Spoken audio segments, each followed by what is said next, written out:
saya Wiwi, kembali lagi di segmen Bincang-Bincang Koop bersama ITC Multifinance, mitra setia Anda. Nah, episode kali ini kita akan bahas mengenai mengelola keuangan untuk masa depan. Maka dari itu, tamunya juga bersama Pak Darta. Halo Pak. Ya, halo Mbak Wiwi. Apa kabarnya nih Bapak? Alhamdulillah baik, Iya. kabar sangat baik.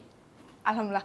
Kalau boleh Bapak memperkenalkan diri, Bapak nih siapa sih Pak? Ya, saya Gus Darta dari PT Internusa Tribuana Citra Multifinance, biasa disebut ITC Multifinance. Kita adalah salah satu lembaga keuangan di bidang pembiayaan. Bisnis kita itu pembiayaan mobil, motor, kemudian salah satunya yang akan kita bahas adalah mengenai pembiayaan teman-teman yang akan bekerja ke luar negeri. Ya. Korelasinya nyambung ya sama ini koop. Nah, langsung nanya-nanya saya mau gimana sih Pak pengelolaan keuangan nih untuk para peserta yang magang ke Jepang atau ke luar negeri nih? Jadi Menurut Bapak? Sebetulnya pengelolaan keuangan untuk teman-teman yang magang atau teman-teman SSW yang bekerja di luar negeri itu sangat penting sekali. Kenapa gitu ya? Karena kadang-kadang mereka kan rata-rata nih anak muda nih, anak muda. Begitu mereka dapat gaji, kadang-kadang gaji besar, akhirnya banyak keinginan.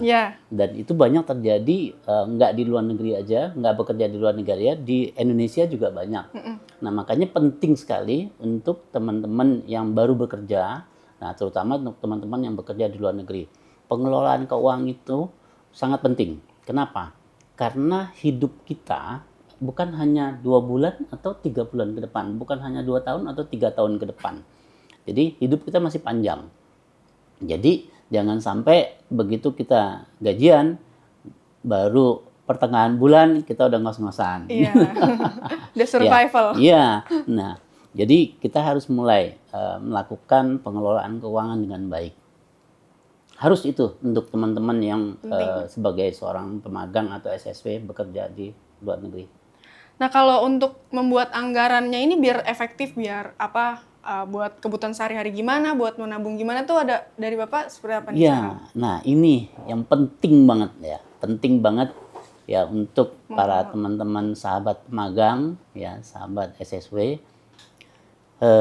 Bagaimana kita begitu gajian di Jepang gitu ya, di Jepang terutama ya, kita harus mulai mengelola keuangan dari pertama kali gajian. Pertama kali gajian kita harus mulai mengelola keuangan. Nah, apa saja yang harus kita lakukan? Ada 5 poin sebetulnya. Ada 5 poin. Yang pertama adalah pada saat gajian kita harus sudah membuat anggaran biaya. Nah, anggaran biaya rutin itu apa aja sih? Gitu. Yang rutin itu misalnya biaya hidup, kemudian ya kadang-kadang ada listrik, pulsa, kemudian semua biaya-biaya kita anggarin. Nah, kemudian juga kewajiban. Nah, kewajiban misalnya kita wajib ada misalnya kita ada pinjaman gitu ya. Nah, kita langsung anggarkan. Nah, kemudian juga misalnya kadang-kadang kan ada untuk orang tua juga wajib nih. Nah, anggarkan gitu. Tapi secukupnya ya. Nah, kemudian yang poin kedua, nabung. Nabung itu sudah mulai wajib. Jadi nabung itu wajib berapa menabung itu nilainya? Antara 15% sampai dengan 20% dari gaji. Ya. Kalau seandainya gajinya bisa kira-kira 15 juta, berarti antara 2,5 juta sampai dengan 3 juta. Nah itu wajib deh. Nabungnya bukan nabung yang biasa, tapi nabung mati. Ya, duit mati gitu ya. Yang baru akan digunakan kalau terjadi hal-hal yang tidak diinginkan. Ya. Jadi itu benar-benar nabung, bukan tabungan seperti biasa untuk muter doang gitu ya. Ya, ini benar-benar menabung tabungan mati. Biasanya orang bilang tabungan mati atau dana cadangan. Nah, yang ketiga apa? Yang ketiga investasi. Nah, investasi itu dari tabungan yang tadi ditabungkan itu yang 2,5% yang 15% sampai 20% tadi, misalnya 2,5 juta sampai 3 juta sebulan, itu kalau sudah 6 bulan atau setahun nilainya kan lumayan. Nah, itu langsung investasiin. Nah, yang gampang aja investasinya nggak beresiko. Apa? Deposito. Deposito kan pakai M-banking bisa. Buka deposito pakai M-banking. Misalnya dari Jepang, mau buka deposito pakai M-banking bisa gitu. Nah, bunganya lumayan. Jadi kita ambil uangnya, ya kan udah besar tuh, misalnya 6 bulan atau setahun, langsung depositoin. Nah, yang kedua, bisa juga sekarang kan obligasi pemerintah. Obligasi pemerintah kan bunganya lumayan. Obligasi pemerintah itu bunganya 6-7%. Nah, itu juga belinya ya bisa pakai m-banking. Jadi nggak harus susah kayak Indonesia gitu, bisa pakai m-banking. Nah, itu bunganya juga lumayan, bunganya 6-7%. Nah, kemudian janganlah ikut-ikutan investasi di saham gitu ya, risikonya terlalu besar ya. Ada naik turunnya. Iya, naik turun. Nah, kemudian yang aman dulu dah kita. Investasi yang aman adalah deposito sama obligasi pemerintah. Nanti kalau sudah mulai mengerti mengenai mengenai investasi yang lain, boleh gitu. Kadang-kadang ada orang investasinya dengan emas gitu ya. Tuh. Tapi yang aman dulu aja, dua ini aja. Yang tidak ada risikonya, malah bertambah gitu. Nah, yang keempat adalah bijaksana menggunakan uang. Ya. Kita udah capek-capek kerja. Ya, habis itu masa duit kita mesti hambur-hamburin gitu ya. Wah, mentang-mentang masih anak muda nih nongkrong nih segala macam. Nah, kita bijaksana, kita hargai jerih payah kita, ya. Nah, kita harus bijaksana menggunakan uang kita. Jadi, misalnya gitu ya. Utamakan adalah kebutuhan, ya, bukan keinginan. Ya, kalau yang kebutuhan itu wajib kita penuhi. Tapi kalau keinginan ya kapan-kapan juga bisa lah, gitu ya.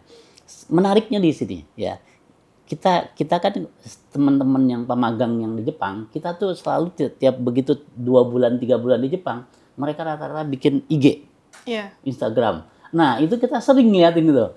Ada yang aktivitas sehari-harinya. Iya, ada yang langsung dia foto, habis itu dia pegang iPhone, kakinya diangkat, sepatunya apa gitu. Nah, itu menarik ya. Nah, jadi kita sampaikan ke mereka. Jadi karena kita sering lihat itu, nah begitu kita kan nanti ada sosialisasi begitu teman-teman yang pemagang itu mau berangkat, kita ada sosialisasi, kita sampaikan itu. Jadi bijaksana menggunakan uang, ya. Karena apa? Mereka sudah bekerja dengan baik gitu ya, bekerja dengan fokus. Sayang kalau uangnya ya digunakan tidak dengan baik gitu ya. Nah, yang kelima adalah ini penting ya. Evaluasi pengeluaran kita tiap bulan. Pengeluaran kita bulan lalu. Lakukan itu, evaluasi. Ya misalnya, oh iya ya kemarin misalnya apa kira-kira yang besar. Saya kasih contoh yang baik dari saya ya. Yang buruk juga banyak sih dari saya. Yang baiknya yang gitu. baik dulu. Ya, yang baiknya adalah saya dulu itu HP saya pulsanya biasanya sebulan itu antara 500 sampai 800 dulu. Karena saya nggak pernah pakai WA. Oh iya. Ya, nelpon juga nggak pakai WA gitu ya. Saya dulu, saya kan orang marketing nih, beranggapan bahwa kalau saya nelpon pakai WA, suaranya nggak bagus gitu ya, itu nggak sopan gitu. Jadi saya nelpon biasa langsung. Nah, akhirnya ya lumayan biayanya antara 500 sampai 800. Nah, kemudian pelan-pelan saya coba komunikasinya pakai WA. Ternyata efektif. Kemudian coba telepon ternyata bagus gitu. Ya, akhirnya dalam 4 tahun terakhir saya banyak pakai WA. Jadi pulsa saya itu turun jadi 250 sampai 300 sekarang. Nah, saya bisa saving lumayan ya antara 300 sampai 500 ribu gitu. Nah, itu juga yang saya sampaikan sama teman-teman gitu. Ya, jadi evaluasi lagi pengeluaran kita tiap bulan. Apa sih kira-kira yang masih bisa kita turunkan gitu ya kalau udah besar gitu ya. Nah, ini juga bagus gitu ya. Bagusnya kenapa? Jadi kita bisa benar-benar manage pengeluaran kita ya tiap bulannya. Nah, kalau 5 poin ini kalau dilakukan ya terus-menerus itu kan akan jadi kebiasaan, akan jadi budaya. Gitu. Nah, kalau jadi budaya, ya alhamdulillah nanti hidup kita nggak susah. Gitu.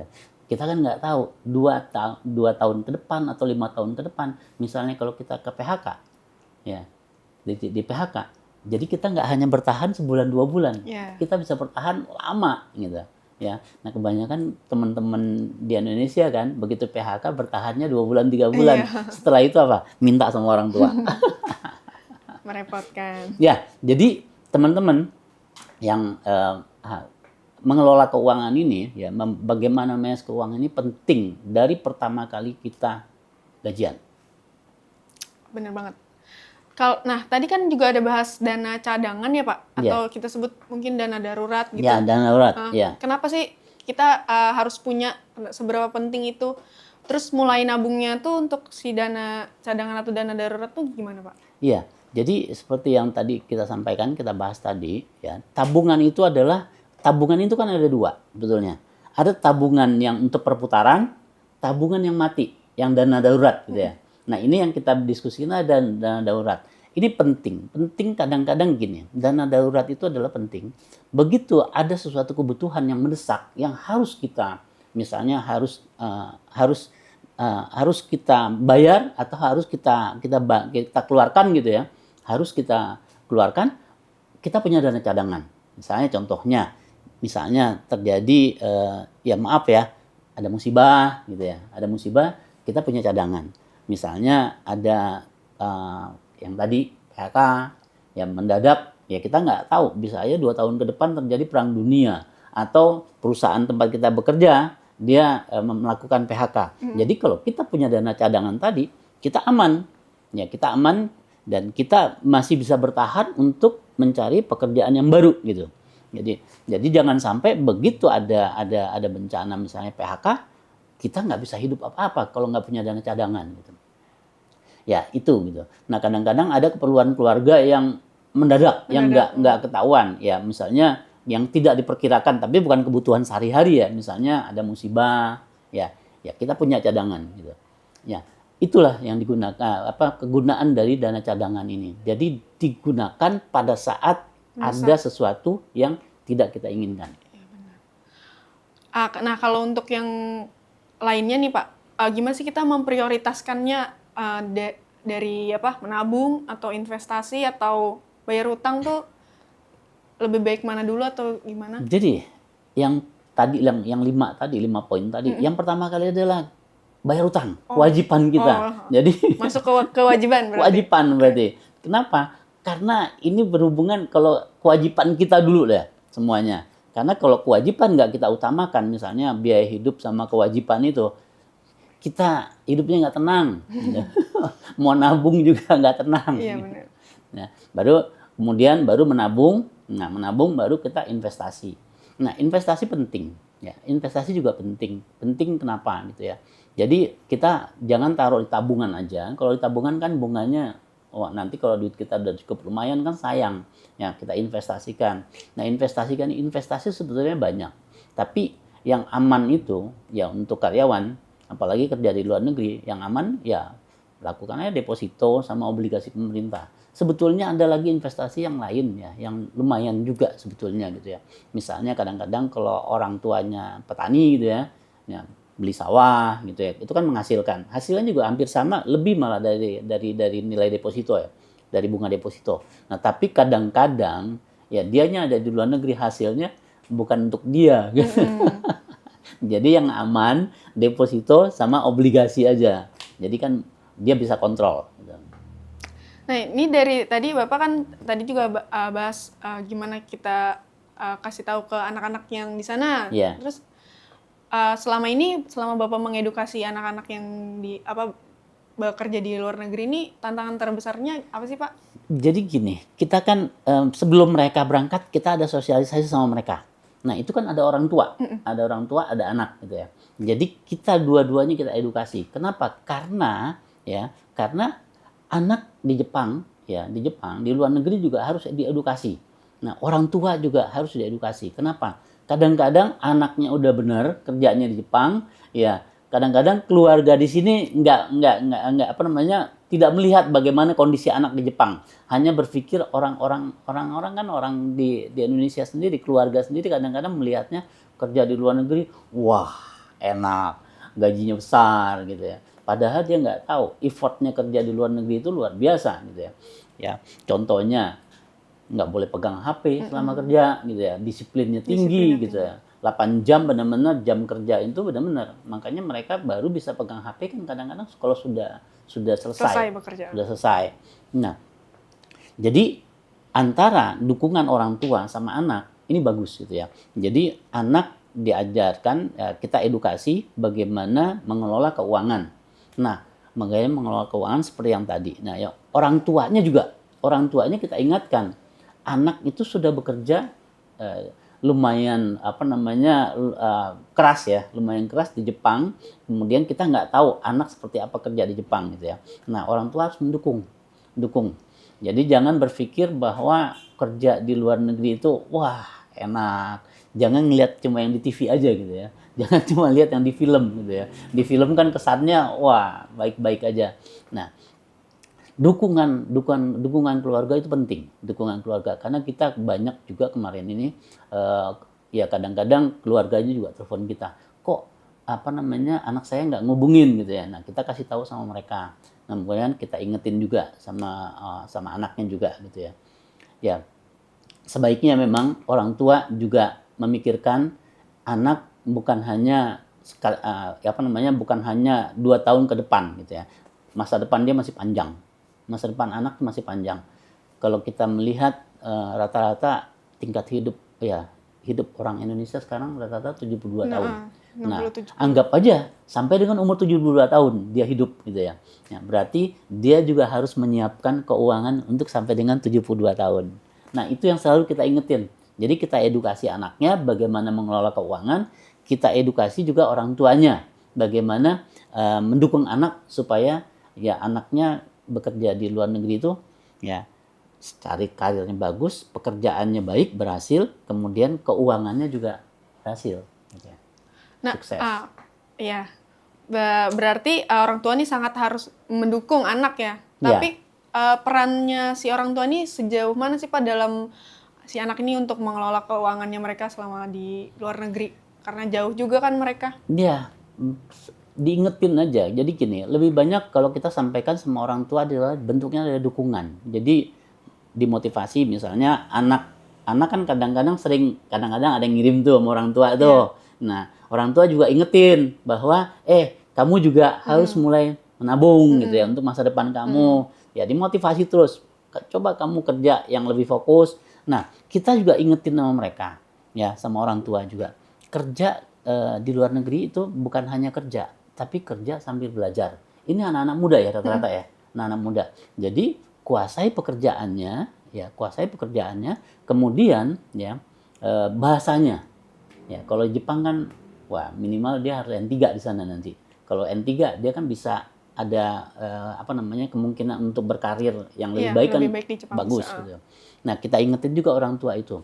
Nah, kemudian orang tua juga kita edukasi pada saat sosialisasi itu bagaimana mendukung anak untuk mengelola keuangan juga gitu ya. Jadi pas pulang dari Jepang nanti anak itu kan banyak pilihan. Kalau dia balik lagi ke Jepang, ya bagus gitu. Dia nggak lama lagi karena sudah expert, punya sertifikasi, bahasanya tinggi, bahasanya 2 N3. Kemudian kalau dia mau kerja di perusahaan yang ada di Indonesia, kan gampang, perusahaan Jepang yang ada di Indonesia. Nah, yang terakhir, kalau dia mau usaha, kan pulang dari Jepang, dia punya tabungan, dia bisa usaha, gitu. Dia bisa usaha. Jadi, orang tua penting dukungannya, baik memotivasi anak untuk bekerja dengan baik, juga memotivasi anak untuk mengelola keuangannya dengan baik. Mendukung dan perannya jadi kayak reminder anaknya juga ya Pak? Iya, lebih banyak reminder ya. Dan kan komunikasinya paling cuma nggak tiap hari. Iya. Ya, kita pernah ya 3 bulan. Jauh dari orang tua. 3 bulan orang tuanya nggak dihubungin sama anaknya. Kalau sama kita kan hampir tiap bulan gitu. Iya. Sebulan 2 kali kita. Nah, orang tuanya nelfon kita. Pak, kok anak saya nggak pernah ngubungin saya? Akhirnya kita sampaikan ke anaknya, kamu telepon dong orang tua kamu, ingetin dong bahwa kamu baik-baik aja gitu. Nah, mungkin karena udah sibuk, kadang-kadang kalau udah sibuk. Nah, kalau dengan kita kan memang karena kewajiban ya, kita ngingetin dia gitu ya. Itu juga gitu. Jadi kita ini bisa jadi jembatan juga ya, jembatan antara keluarganya juga. Nah, kalau yang lagi di sosial media nih Pak, kalau suka ada cerita atau bagaimana si anak nih dipaksa sama orang tuanya untuk terus kirim gitu, bahkan nominalnya mungkin lebih besar dari kehidupan sehari-harinya atau lebih besar dari gajinya, tuh tanggapan Bapak gimana? Nah, itulah kadang-kadang dulu ada anggapan bahwa kerja di luar negeri itu ya enak, kemudian gajinya banyak gitu ya. Kemudian ya banyak orang tua berharap semuanya, berharap nggak orang tua aja, keluarga yang lain juga wah pengen apa namanya mengandalkan lah ya, mengandalkan. Anak. Nah, tapi itu nggak boleh gitu ya. Sekarang nggak boleh apa?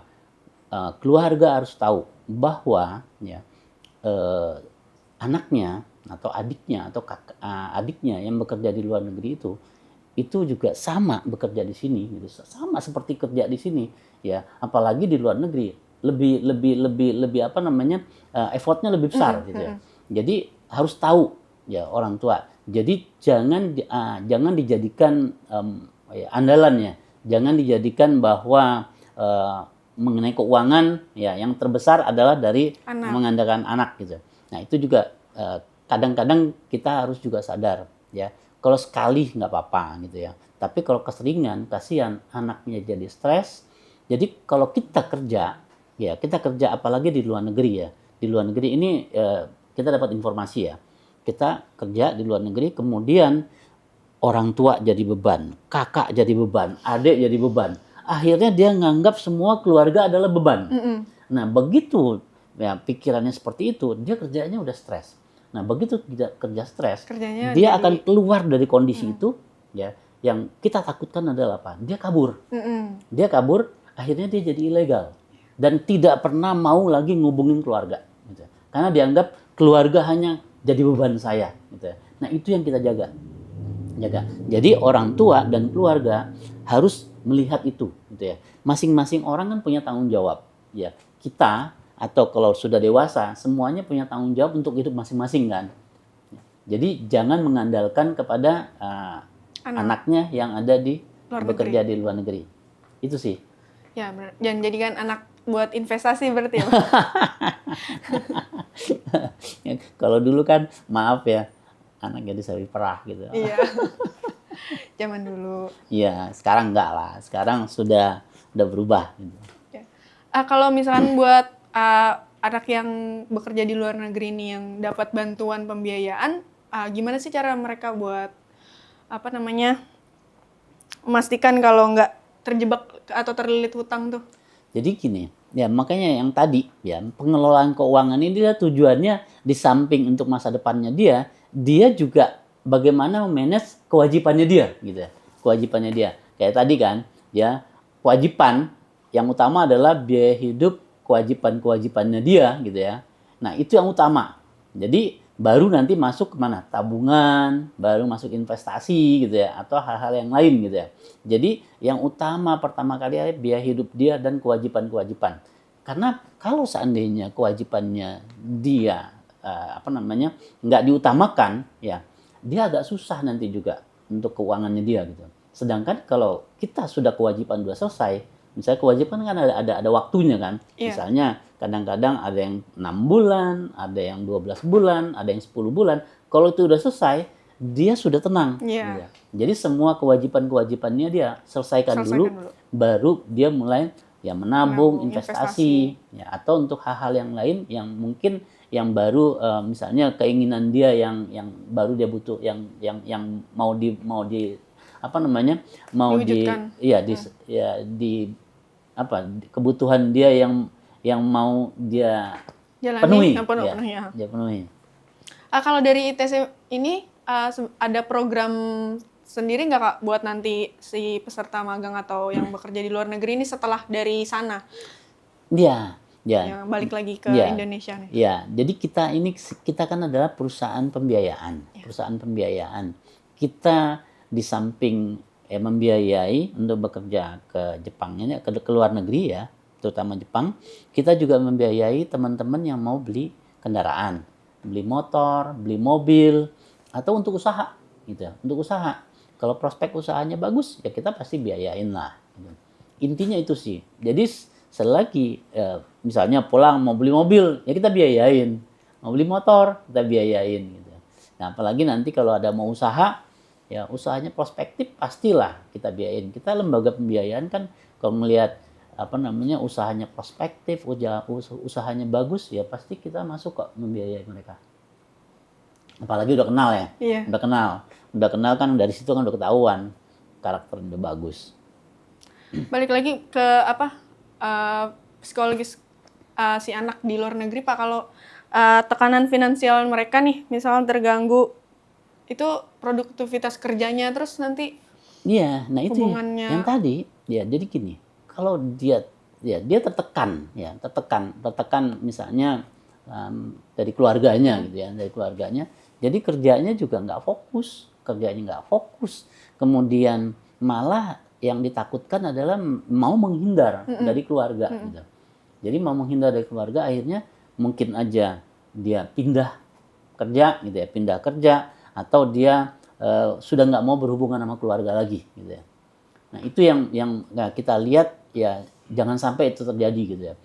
Mereka masih muda. Nah kebetulan kan yang bekerja di luar negeri kan rata-rata anak muda nih, anak-anak Gen Z ya. Jadi jangan sampai mereka ngambil keputusan yang salah gitu ya. Ya. Kalau salah, yang kita takutkan mereka masuk ke ilegal gitu ya. Nah ilegal, nah yang paling bahaya adalah masuk ke TPPO, tindak pidana perdagangan orang. Oh gitu. iya. Kalau ilegal itu ilegal, kemungkinan kesananya iya bisa gitu ya. Nah itu yang kita ingetin. Jadi fungsi ya dukungan dari keluarga di Indonesia sendiri ya, orang tua, kakak gitu ya, itu sangat penting untuk mengingatkan itu. Kadang-kadang jangan sampai mereka stres lah karena tekanan dari kita gitu. Bekerja aja di Jepang, di luar negeri sudah ada tekanan gitu ya, tambah lagi tekanan dari keluarga. Nah itu yang kita harapkan, orang tua dan keluarga memberikan dukungan supaya anaknya magang ini yang kerjanya fokus, kemudian dia bisa benar-benar belajar, selesai kontraknya, nah pulang sukses ke pekerjaan, kemudian sukses secara karir, sukses juga secara keuangan. Dan itu untuk orang tua kan, untuk keluarga kan, wah senang sekali ngelihatnya gitu. Berarti didukung dari bentuk motivasi dari Bapak sama keluarga atau bagaimana Pak? Kalau motivasi? Iya. Kita selalu kebetulan kan kita hampir tiap bulan kan kita berhubungan sama teman-teman yang kita biayai. Jadi kita selalu motivasi. Saya selalu tuh, mereka kan WA tuh. Bentuk motivasinya berarti chat gitu? Iya, chatting. Kadang-kadang kalau perlu telepon kita telepon gitu. Kalau perlu telepon. Nah lebih banyak kan chatting sebetulnya. Nah tapi kalau kita lihat seperti kemarin ini kita lihat kita perlu telepon. Kita telepon, tapi malam ya, kan mereka pulang baru malam ya, supaya agak panjang kita ngobrol, kita malam, kita motivasi gitu. Ya, jadi fungsi kita bukan hanya sebagai pembiayaan aja gitu ya, tapi fungsi kita adalah kita juga mau bagian keberhasilan mereka. Jadi kita mau anak-anak ini pulang berhasil gitu, nggak salah jalan. Kalau dulu awalnya memang kita hanya memikirkan, wah pembiayaan kita untung gitu kan. Sekarang enggak. Kita melihat adalah yang lebih besar. Kenapa? Ini anak-anak muda semuanya. Dan sebagian besar secara ekonomi yang berangkat dari bawah. Nah, jadi ini juga bagian daripada tanggung jawab kita sebagai lembaga keuangan. Mereka harus berhasil di sana, harus sukses di sana. Kemudian secara keuangannya juga mereka sukses. Oke. Kalau gitu mungkin terakhir pertanyaan Pak. Minta tipsnya untuk keluarga orang tua yang anaknya kerja di luar negeri nih, gimana mendukung anak mereka dalam membangun masa depan finansialnya ini biar lebih baik.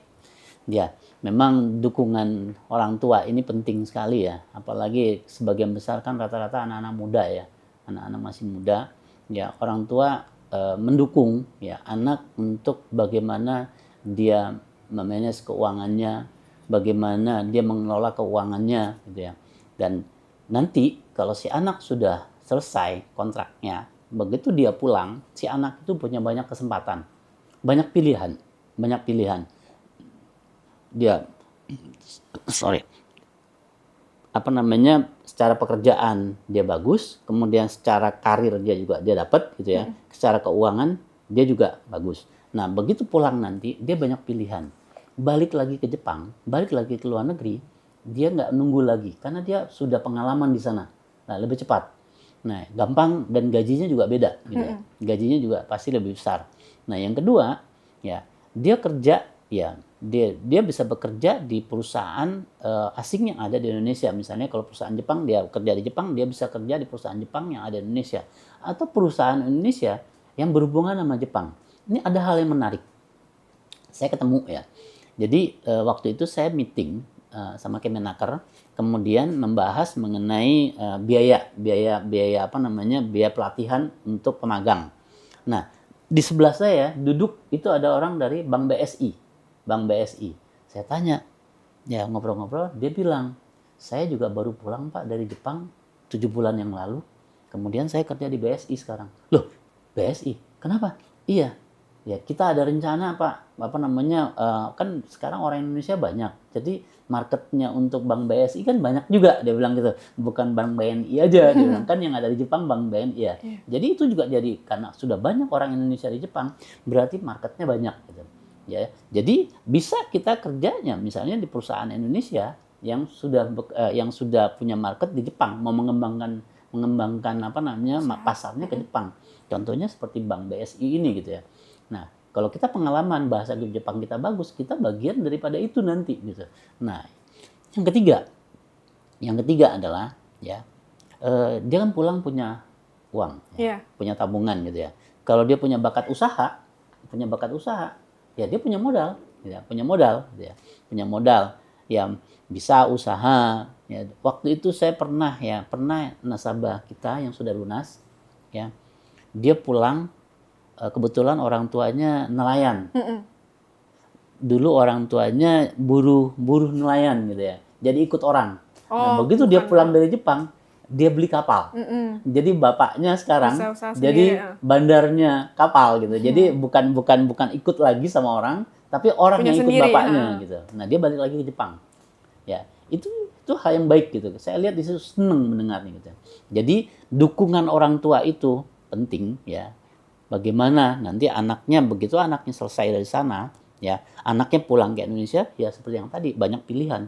Mau balik ke luar negeri bisa, kerja di perusahaan asing yang ada di Indonesia bisa, mau usaha bisa. Nah, itu dukungan dari keluarga sangat penting. Ya. Mantap. Terima kasih banyak Pak. Iya, sama-sama. Jawaban-jawaban dan informasinya semua bermanfaat sekali buat pemagang yang di Jepang atau di rumah. Dan terima kasih juga udah nyempetin waktunya. Ya, saya juga atas nama ITC Finance juga senang diundang ke sini. Terima kasih. Ya, terima kasih. Kemudian kita senang kok membiayai teman-teman yang mau magang atau teman-teman yang mau bekerja sebagai SSW di Jepang karena mereka adalah anak muda ya. Mereka juga bagian daripada orang-orang yang membangun negeri juga. Gitu. Itu yang kita harus ingatkan. Benar. Mereka adalah bagian dari orang-orang yang membangun negeri. Membangun negeri ke depan. Ya, itu. Terima kasih Mbak Wiwi. Iya, terima kasih untuk ITC Multifinance Mitra setia Anda dan terima kasih untuk minasang yang udah nonton di rumah. Jangan lupa like, comment, dan subscribe. Ketemu lagi di episode selanjutnya. Jane. Terima kasih.